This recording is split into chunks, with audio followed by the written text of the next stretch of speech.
Hey everybody, Logan here. Today, I'm getting something off my chest. I thought it was just me. Apparently it's not. I've watched a number of recent videos that have been recommended. Thank you, YouTube. Yeah, I'm not the only one. The latest video I watched was from Lady Decade. If you haven't watched it, go ahead. I'll link it here. But it does seem that it's not just me who's had problems with gaming. Modern gaming, if you will, especially AAA games. I've had to really sit back and go, man, the last 5 years have been crap. Don't get me wrong, there's been a few bangers, especially in the indie space. And Japanese gaming. Okay, yeah, there's still some good stuff there, but overall, it's just boring. It's boring. If you know where that came from, you know where it came from. Awesome guy, by the way. I just find it and find myself not caring. So there's a lot of issues that are plaguing it. A lot of the different videos mention roughly the same things. And what seems to be some of the most important, or the ones that have been destroying gaming the most, have been, one, lack of creativity. It's the same junk over and over. Lack of talent in the studios. For another one is just, you end up with the same utter trash over and over that looks like trash. And then, don't get me started about what they're doing to our ladies, but still, they hate women over in the AAA gaming space. And then you've got all this horrendous, far left, radical, nonsense narrative politics that's just disgusting, just destroying the fabric of modern gaming. And it's seeable with all the sweet baby ink garbage, along with, just look at the stuff with Assassin's Creed and Concord, you name it. And it's just getting ridiculous. And I've noticed I'm not the only one.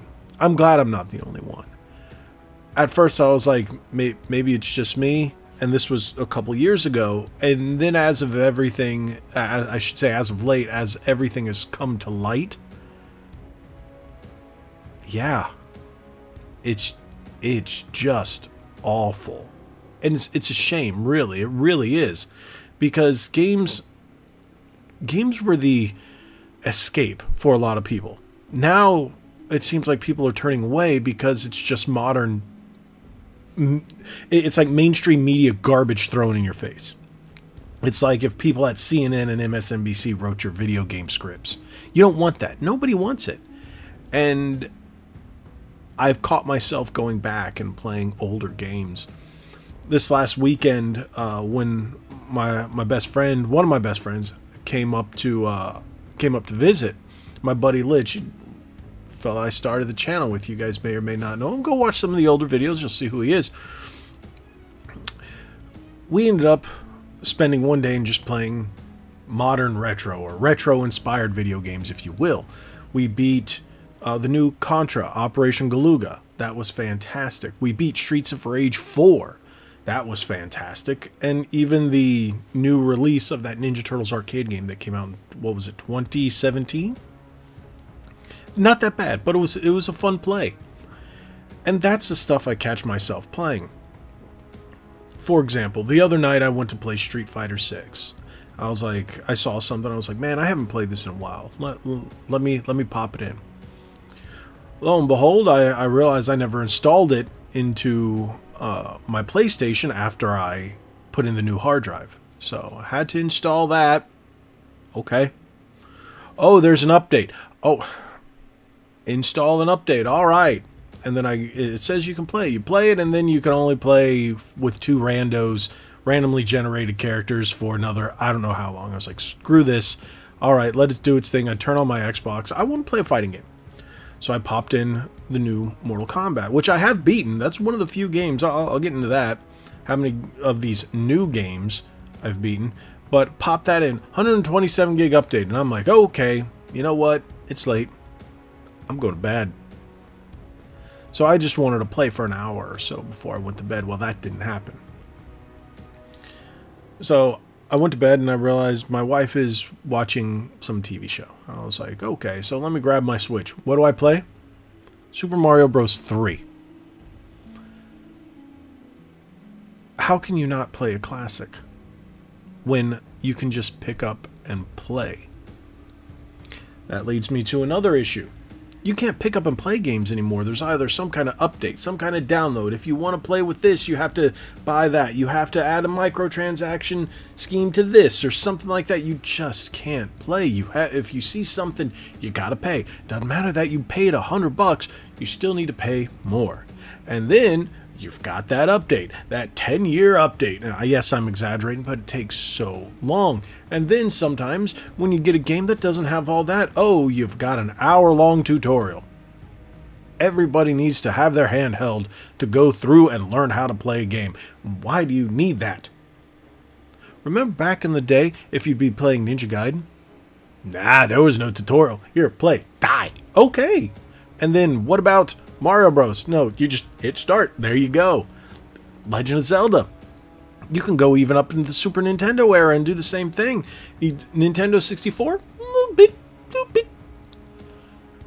But not until gaming went mainstream did they have to teach people how to play their video games. You couldn't just go, all right, figure it out. Oh, there's the manual. Oh, wait, there's no manual anymore. Because that's where your tutorial was. It's called Read, dummy. Yes, no, now they're, we're going to walk you through it, make sure you know how to do it, and then the game starts an hour later. Yes, this is old man screaming at cloud. Why? Because, oh wait, you guys feel the same way for the most part. That I know who watch this channel, or if you're watching this now, you probably feel the same way if you're still at this mark. And then, what are we really going to do? Complain about it? Yeah, that's about it. That's all we can really do. Or, don't buy these games. Don't get me wrong. There have been some bangers over the last 5 years that, you know what? Bangers isn't even the right one. There's some good games. If I have to sit here and think about it, I've beaten, besides those retro-inspired or retro-modern games or whatever you want to call them, AAA games. I beat Mortal Kombat this year, Mortal Kombat 1, but it's a fighting game, so it doesn't take that long. Hogwarts Legacy last year.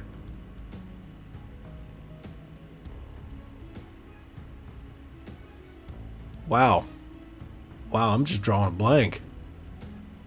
I beat Final Fantasy VII Remake, but that was 2020. I really haven't beat too many games. Why? Because you just can't sit down and play a game anymore. And they're just not fun. They're boring. But I have gone back and played, I don't know how much Super Mario World or Donkey Kong Country or Super Mario Land now, Tetris. And then I still have my games that I just play all the time, like, oh, GTA 5, GTA Online. Oh, but that's a 10-year-old game, isn't it? The only really new game that keeps me coming back is Exoprimal. Why? Because I love dinosaurs and I love mech suits, and, you know, you can jump in 15 minutes. Is there a tutorial? Sorta. It's, hey, play. You'll learn. And there's a tutorial area where you can do it yourself. See, that I don't mind. If there says tutorial, but you can skip it because I want to learn on the fly. I like being thrown into the fire when I'm playing a video game and try to figure it out myself. That's my favorite thing. Because then I feel like I learn the controls a bit better. And then if I realize, okay, I'm missing something. Why is this part harder than it should be? Or why is this not working? Or, oh, then normally I'd open the manual. But hey, that's old school gamer right here. Sometimes, I guess now the equivalent is Googling it, right? Seeing why, oh, I missed this ability. Oh, if I went to the tutorial, I would have known that. Oh, well. But then certain games that will give you, I guess, an achievement or a trophy for doing the tutorial. Okay, I guess. Get people to do it. Fine, whatever, right? But I don't know. It's just, between lack of creativity, awful stories, awful people in charge, no talent, AAA gaming, and overpriced games for quadruple A games, like Ubisoft was like calling Skull and Bones, and their pricing models are ridiculous. I'm sorry, I used to buy all these collector's editions, digital collector's editions. Oxymoron right there. I don't know. I haven't bought a collector's edition except for some Japanese games on the Switch. You've seen them. I got the Guilty Gear Strive. That's a fun one. That makes me enjoy fighting games again, where I don't have to sit there for 20 minutes. I can just start playing. And I'll learn on the way. I have no problem learning on the way, like I said. I enjoy that. But, yeah. This is my little rant about modern gaming. And I'm glad I'm not the only one who feels this way. I'm sure there are plenty of other channels. I've seen a few. But like I said, the most recent was that Lady Decade video, and it really made me think. So, thank you guys so much for watching. If you haven't already, hit that subscribe button, hit that like button, share this video. Have you been playing more modern games or more retro games? Or more of these retro-inspired games that have been coming out again, like the Contra Operation Galuga or Streets of Rage 4, or the Ninja Turtles Shredder's Revenge. I beat the crap out of that multiple times. How could I forget that one? That's another fantastic one. Let me know what you guys have been playing. I know there's a couple of guys that I do the podcast with. Well, one of them in particular, he loves the newer stuff, but he's a younger guy, and I get that because he didn't really grow up with the other stuff or spend years playing retro, which were modern at the time, games. But, hey, is what it is, I guess, right? Thank you guys so much again. Hit that subscribe button, hit that like button, share this video, and remember, every Thursday night, 9 p.m.-ish Eastern, you can watch Ready to Start podcast. It's a great time. We're encroaching episode 50, and we've got a lot of fun stuff in the works. Thank you guys so much. God bless you all. Like we always say, be legendary. Thanks again.